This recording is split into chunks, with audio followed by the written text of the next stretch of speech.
नमस्कार। आज हम डिस्कस करेंगे गिरिराज पत्रिका, जो कि हिमाचल प्रदेश की साप्ताहिक पत्रिका है। तो ये गिरिराज पत्रिका जो आज हम डिस्कस कर रहे हैं, ये जून महीने का पहला पार्ट है और मई की जो लास्ट गिरिराज पत्रिका थी वो भी आज हम कंपाइल करके यहीं पर डिस्कस करेंगे। कंपाइल मई का लास्ट पार्ट और जून का पहला पार्ट इसलिए किया जा रहा है क्योंकि लॉकडाउन लगा हुआ था और कुछ खास गिरिराज पत्रिका में था नहीं। तो अगर हम ऐसे क्वेश्चन डिस्कस करेंगे जो एग्जाम पॉइंट ऑफ व्यू से इंपॉर्टेंट ही नहीं है, फालतू के क्वेश्चन है, तो कोई फायदा नहीं है। मैंने कोशिश की है कि जो भी questions exam point of view से इंपॉर्टेंट है उन क्वेश्चंस को डिस्कस किया जाए। इसका पीडीएफ भी आपको टेलीग्राम पर मिल जाएगा। टेलीग्राम, इंस्टाग्राम, फेसबुक, इन सभी का लिंक नीचे डिस्क्रिप्शन बॉक्स में दिया गया है। तो चलिए डिस्कस करते हैं आज की वीडियो का पहला क्वेश्चन।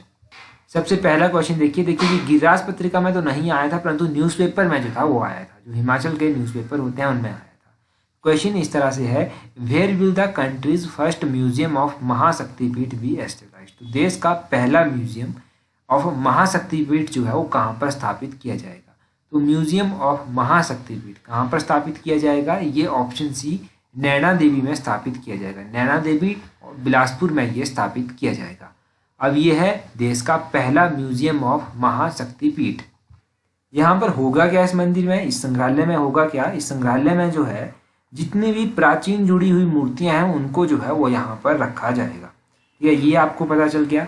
अब म्यूजियम्स की बात कर लेते हैं। तो हिमाचल प्रदेश के म्यूजियम से रिलेटेड क्वेश्चन क्या क्या पूछे जाते हैं। क्वेश्चन तो बेसिक क्वेश्चन पूछा जाता है कि भूरी सिंह म्यूजियम की स्थापना कब हुई। तो भूरी सिंह म्यूजियम की स्थापना 1908 में हुई थी और ये चंबा में स्थित है। उसी तरह हिमाचल प्रदेश में कहाँ कहाँ पर म्यूजियम है, एक तो केलोंग लाहौल स्पीति में म्यूजियम है, एक चंबा में है भूरी सिंह म्यूजियम, एक धर्मशाला के कोतवाली बाजार में म्यूजियम है और एक जो है वो शिमला में म्यूजियम है, स्टेट म्यूजियम शिमला। तो ये 4 म्यूजियम जो है जो इम्पोर्टेंट है वो मैंने आपको बताया। और एक जो महाशक्तिपीठ का म्यूजियम बनाया जाएगा वो नैना देवी में बनाया जाएगा।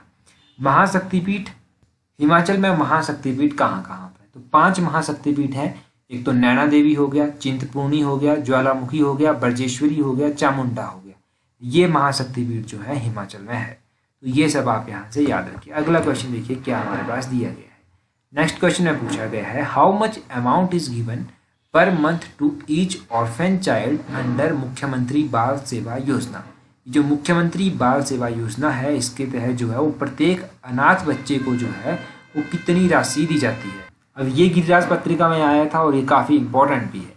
अब देखिए जो मुख्यमंत्री बाल सेवा योजना है इसके तहत जो प्रत्येक अनाथ बच्चे को जो है वो प्रति माह 3500 रुपया दिया जाता है, 3500 रुपया दिया जाता है। ऑप्शन सी जो है वो सही आंसर है। अब 3500 रुपया तो दिया जाता है।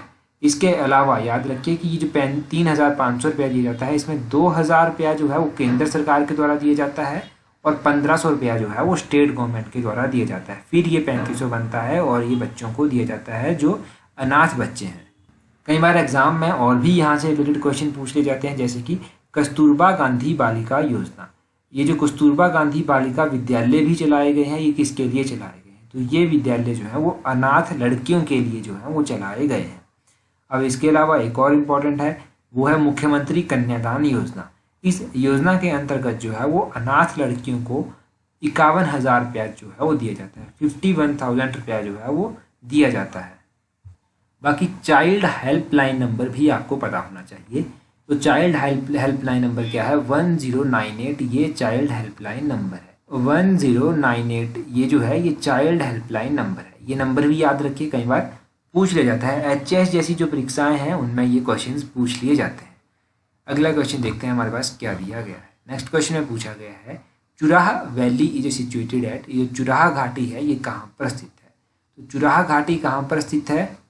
तो ये चुराह घाटी चंबा में स्थित है। ऑप्शन बी चंबा में स्थित है। अभी चंबा में तो ये घाटी स्थित है, ये तो आपको पता चल गया।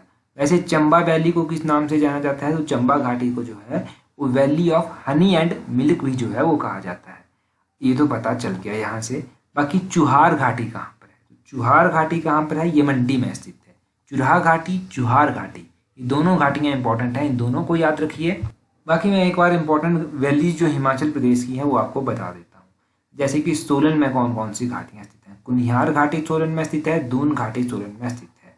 और सिरमौर में कौन सी घाटी है? सिरमौर में कियारदादून घाटी स्थित है। बाकी बसपा घाटी हो गया, बसपा घाटी को सांगला घाटी के नाम से भी जाना जाता है। ये सांगला घाटी और बसपा घाटी एक ही हैं, तो इनको एक दूसरे के नाम से जाना जाता है और ये किन्नौर में स्थित है। वैली ऑफ ग्रेप्स, जो अंगूरों की घाटी है वो किसको कहते हैं, वो रिब्बा को कहा जाता है। रिब्बा किन्नौर में स्थित है। बाकी कमेंट करके बता दीजिए कि पतन घाटी कहाँ पर स्थित है। पतन घाटी कहाँ पर है ये कमेंट करके बताइए। अगला क्वेश्चन देखिए, यहाँ पर पूछा गया है Indian council of medical research was established in. ये जो ICMR है ये एग्जाम में बड़ा आपको सुनने को मिला होगा, ICMR। तो ये कहाँ पर स्थित है, इसका हेडक्वार्टर कहाँ पर है, इसकी स्थापना कब की गई, ये सब इम्पोर्टेंट है। Indian council of medical research की स्थापना 1911 में की गई। अब 1911 में इसकी स्थापना की गई। इसका हेडक्वार्टर कहाँ पर स्थित है, तो इसका हेडक्वार्टर जो है वो न्यू दिल्ली में स्थित है, नई दिल्ली में इसका हेडक्वार्टर स्थित है। ये कौन सी मिनिस्ट्री के तहत आता है, तो ये ministry of health and family welfare के अधीन जो है वो आता है। जब 1911 में इसकी स्थापना की गई थी तो उस टाइम इसको IRFA के नाम से जाना जाता था। IRFA का मतलब हुआ Indian research fund association. Indian research fund association के नाम से इसको 1911 में जाना जाता था। फिर 1949 में 1949 में इसका नाम बदल दिया गया और ICMR जो है वो रख दिया गया, Indian council of medical research. इसका नाम 1949 में जो है वो रखा गया। ये भी आप याद रखेंगे। प्रेजेंट टाइम में डायरेक्टर जनरल कौन है ICMR के, तो प्रेजेंट टाइम में जो डायरेक्टर जनरल है ICMR के वो है बलराम भार्गवा। बलराम भार्गव जो है इसके प्रेजेंट टाइम में डायरेक्टर जनरल है। ये भी इंपॉर्टेंट क्वेश्चन है। तो ये इंपॉर्टेंट अपॉइंटमेंट्स हो गया, इंपॉर्टेंट डेट्स हो गया, इंपॉर्टेंट हेडक्वार्टर्स हो गया, ये सभी आप याद रखिएगा। अगला क्वेश्चन देखते हैं क्या है हमारे पास दिया हुआ यहाँ पर। Lohgarh fort is situated at. तो लोहगढ़ फोर्ट का जिक्र भी जो था वो गिरिराज पत्रिका में किया गया था। लोहगढ़ किला कहाँ पर स्थित है, लोहगढ़ किला जो है वो पांवटा साहिब यानी कि सिरमौर में पड़ता है। ऑप्शन सी सही आंसर है। ये क्वेश्चन देखो एग्जाम में पूछा जाता है, जैसे टेट का एग्जाम हो गया, TGT का एग्जाम हो गया, इन एग्जाम्स में ये क्वेश्चन ज़्यादा पूछे जाते हैं। तो उन लोगों को ज़्यादा तैयारी यहाँ से ऐसे क्वेश्चन की करनी है। अब फोर्ट की बात हुई है तो किलों के बारे में थोड़ा सा आपको बता देता हूँ। राविनगढ़ किला ये कहाँ पर स्थित है, ये भी सिरमौर में स्थित है और ये काफ़ी इंपॉर्टेंट किला है। इसकी स्थापना किसके द्वारा की गई थी या फिर ये किसके द्वारा बनवाया गया था, तो राविनगढ़ किला राजा वीर प्रकाश के द्वारा बनवाया गया था। ये सिरमौर किला जो थे इन्होंने ये राविनगढ़ किला जो था वो बनवाया था। बाकी एक और क्वेश्चन जो अलाइड में भी पूछा गया है और टेट में भी पूछा गया है, मतलब बेसिक एग्जाम में भी पूछा गया है और हायर एग्जाम में भी पूछा गया है। ये क्वेश्चन है गुरु का लाहौर कहाँ पर है। गुरु का लाहौर जो है वो बिलासपुर में पड़ता है। तो ये आप 3-4 कॉन्सेप्ट यहाँ से याद रखिएगा, बिल्कुल माइन्यूट कॉन्सेप्ट हैं और इम्पोर्टेंट कॉन्सेप्ट हैं। अगला क्वेश्चन देखिए, world environment day every year observed on. तो प्रत्येक वर्ष विश्व पर्यावरण दिवस जो है वो कब मनाया जाता है। तो विश्व पर्यावरण दिवस कब मनाया जाता है आप सभी को पता है, ये मनाया जाता है 5 जून को। ऑप्शन बी सही आंसर है। अब इसकी हिस्ट्री जानते हैं। तो हुआ क्या, 5 जून 1974 को जो था वो स्वीडन की राजधानी स्टॉकहोम में जो था वो पहला विश्व पर्यावरण दिवस जो था वो मनाया गया था। इसके बाद हर साल जो है वो 5 जून को जो है वो विश्व पर्यावरण दिवस जो है वो मनाया जाता है। अब एक और इम्पॉर्टेंट बात यहाँ पर याद रखने की है कि ऐसा नहीं हुआ कि 1974 में इन्होंने एकदम से इसको मनाना स्टार्ट कर दिया। इससे पहले 1972 में जो था वो संयुक्त राष्ट्र सम्मेलन हुआ था और उसमें ये चर्चा हुई थी कि विश्व पर्यावरण दिवस हमें मनाना चाहिए और फिर 1974 में जो था ये स्टार्ट हो गया था मनाना इसको। अब जब कोई भी दिन मनाया जाता है तो उनकी थीम भी रखी जाती है। तो 2021 में विश्व पर्यावरण दिवस की थीम क्या थी, इसकी थीम थी पारिस्थितिकी तंत्र बहाली। पारिस्थितिकी तंत्र बहाली इसकी थीम थी। अगर इंग्लिश में आप कहेंगे तो इसकी थीम थी इकोसिस्टम रिस्टोरेशन। ये इसकी 2021 में जो था वो थीम थी। अच्छा, इसकी थीम आपको पता चल गई। इससे पहले 2018 में इसकी थीम क्या थी, तो 2018 में इसकी थीम थी प्लास्टिक प्रदूषण। प्लास्टिक पॉल्यूशन जो था 2018 में इसकी थीम थी। उसके बाद 2020 में इसकी थीम क्या थी, 2020 में इसकी थीम थी जैव विविधता, बायोडाइवर्सिटी जो था इसकी 2020 में थीम थी। ये थीम जो था ये भी गिरिराज पत्रिका में दी गई थी, इसीलिए जो है वो मैं डिस्कस कर रहा हूँ। अच्छा, ये थीम भी आपको पता चल गई। तो ये सब क्वेश्चन आप यहाँ से याद रखिए। अगला क्वेश्चन देखते हैं। यहाँ पर पूछा गया है world no tobacco day every year observed on. तो विश्व तंबाकू निषेध दिवस हर साल कब मनाया जाता है। विश्व तंबाकू निषेध दिवस प्रत्येक वर्ष कब मनाया जाता है, ये मनाया जाता है 31 मई को। ऑप्शन ए 31 मई जो है वो सही आंसर है। 31 मई को ये मनाया जाता है वर्ल्ड नो टबैको डे। अब 2021 में जब ये वर्ल्ड नो टबैको डे मनाया गया तो मैंने आपको बताया कि थीम भी रखी जाती है। तो इसकी क्या थीम जो था वो रखी गई थी, ये थीम आपको पता होनी चाहिए। इसकी थीम थी commit to quit. Commit to quit इसकी थीम थी। और मई महीने में कुछ इंपॉर्टेंट डे भी मनाए गए, जैसे कि 11 मई को मनाया गया नेशनल टेक्नोलॉजी डे, ये 11 मई को मनाया गया। 1 मई को मनाया गया इंटरनेशनल लेबर डे। 3 मई को मनाया गया वर्ल्ड प्रेस फ्रीडम डे। 8 मई को मनाया गया वर्ल्ड रेड क्रॉस डे। 12 मई को मनाया गया इंटरनेशनल नर्सिस डे। और उसके बाद 18 मई को मनाया गया इंटरनेशनल म्यूजियम डे। 24 मई को मनाया गया कॉमनवेल्थ डे। 25 मई को मनाया गया वर्ल्ड थायराइड डे। 31 मई को मनाया गया वर्ल्ड नो टबैको डे। ये इंपॉर्टेंट डेज आप याद रखिए जो कि मई महीने में मनाए गए। जून महीने के हम बाद में डिस्कस करेंगे। बाकी हमने मई महीने के इंपॉर्टेंट डेज जो है वो डिस्कस कर लिए।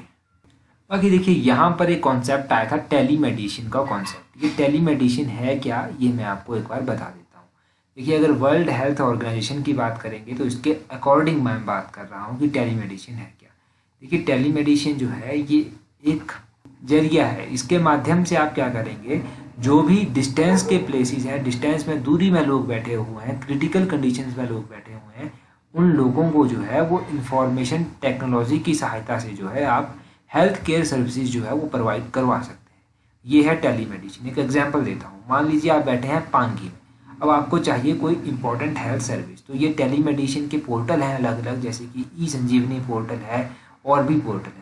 तो आप इन पोर्टल्स की सहायता से या फिर कोई कॉन्टैक्ट नंबर जिनके होंगे उनकी सहायता से जो है आप कॉल कर सकते हैं, अपनी शिकायत बता सकते हैं, अपनी प्रॉब्लम्स बता सकते हैं, और आपको जो है वो इंफॉर्मेशन और टेक्नोलॉजी की सहायता से ही जो है वो आपको ट्रीट किया जाएगा। मतलब फ़ोन पर ही आपकी समस्याएं आपको बता दी जाएंगी कि ये समस्या है तो आप इस तरह से इसके साथ ट्रीट कीजिए।